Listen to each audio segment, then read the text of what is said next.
Oke, kawan-kawan semuanya. Assalamualaikum warahmatullahi wabarakatuh. Seperti biasa, gue balik lagi di channel YouTube ini ya. Oke, untuk kesempatan kali ini gue ingin sedikit membahas ini salah satu bentuk kepanikan dari Mukidi ya. Karena ini kalau gue lihat dari statementnya Mukidi ini menunjukkan kepanikan atau ketakutan dia ya. Ketika pemilu 2029 besok itu nanti ada pergantian kepemimpinan atau pergantian rezim ya. Mukidi ini takut kalau misalkan pada pemilu 2029 besok itu nanti yang terpilih adalah orang yang menjadi antitesa dia selama ini gitu loh. Makanya nih ada berita terbaru yang gue baca di beberapa media mainstream ya. Ini Mukidi ini menyuruh atau memerintahkan gitu ya para relawannya dari segala unsur baik Projo, Jokowi Mania, Sedulur Jokowi, kemudian Barat JP semuanya lah ya.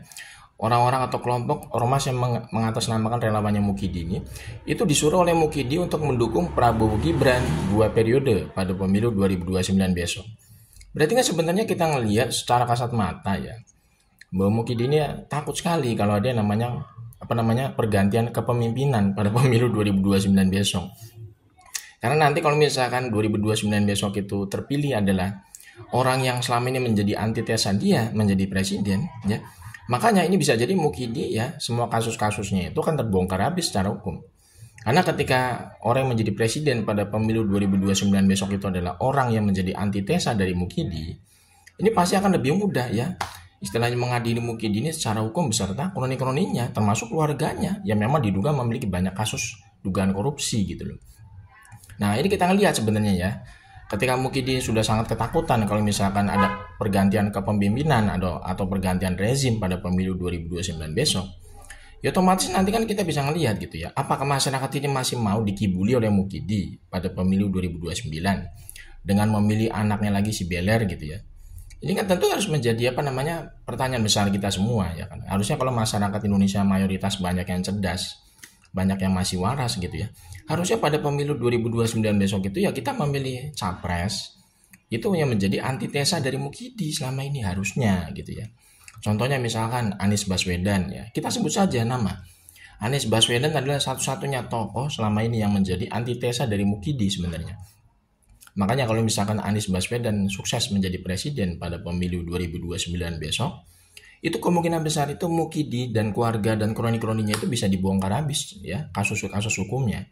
Misalkan yang paling simpel sederhana adalah terkait dengan kasus ijazah aspalnya Mukidi. Ini udah pasti cepat prosesnya nih ya.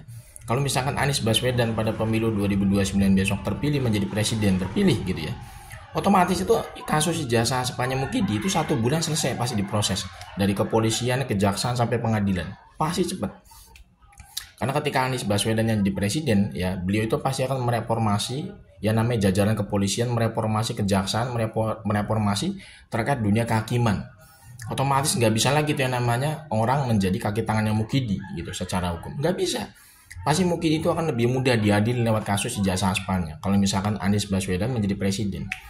Karena Anies Baswedan kemarin memiliki visi misi yang bagus terkait dengan birokrasi ya, terkait aparat penegak hukum. Itu nanti akan direformasi total itu. Kepolisian dari atas ke bawah itu direformasi supaya kondisinya baik. Ya, jauh dari yang namanya kepentingan politik gitu kan ya. Jadi polisi itu tegak lurus menjadi penegak hukum, bukan menjadi kaki tangan seseorang atau siapapun gitu loh.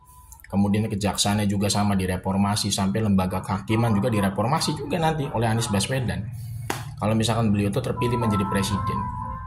Makanya kita jangan sampai menyia-nyiakan ketika Anies Baswedan insya Allah besok 2029 itu misalkan menjadi capres kembali gitu loh. Kita harus milih beliau. Karena kita kan istilahnya menginginkan supaya Mukidi ini bisa diadili secara hukum lewat berbagai macam kasusnya beserta keluarga dan kroni-kroninya tentunya. Gitu ya. Yang paling dekat memang terkait dengan kasus ijazah aspalnya ini sangat mudah sebenarnya untuk diadili. Makanya menjadi hambatan sekarang adalah kekuasaan. Kalau kekuasaannya masih hari ini yang bertahan, ya sulit Mukidi itu diadili kasus ijazah aspalnya. Karena kalau misalkan kekuasaan hari ini masih bertahan terus sampai pemilu 2029 ya, lanjut lagi sampai 2 periode misalkan begitu. Ya nggak mungkin Mukidi itu bisa diadili sampai kapanpun. Gitu loh. Makanya ini kan Mukidi ini kan cari aman. Sekarang Mukidi ini ya tujuannya itu mencari aman mendukung Pak Prabowo. Makanya Mukidi ini menyuruh relawannya itu untuk mendukung Prabowo Gibran 2 periode pada pemilu 2029 besok.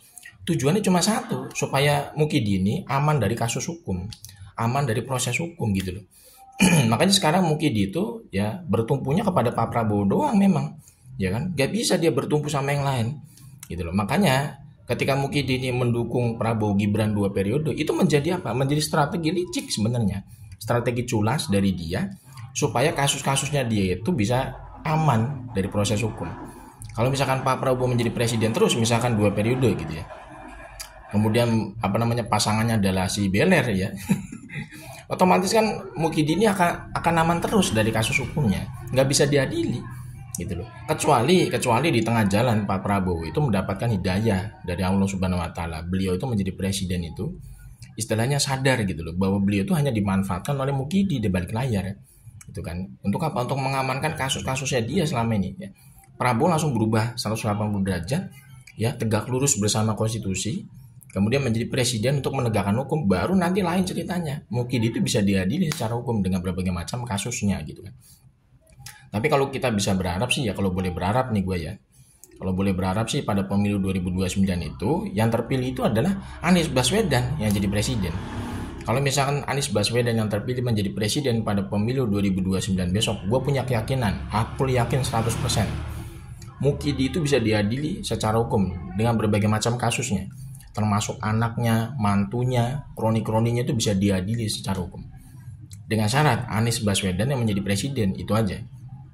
Harapannya makanya pada pemilu 2029 besok itu ya, masyarakat yang masih waras, masyarakat yang masih cerdas gitu ya, itu harus memilih orang yang menjadi antitesa Mukidi selama ini untuk menjadi presiden gitu loh. Ya salah satunya adalah Anies Baswedan gitu kan.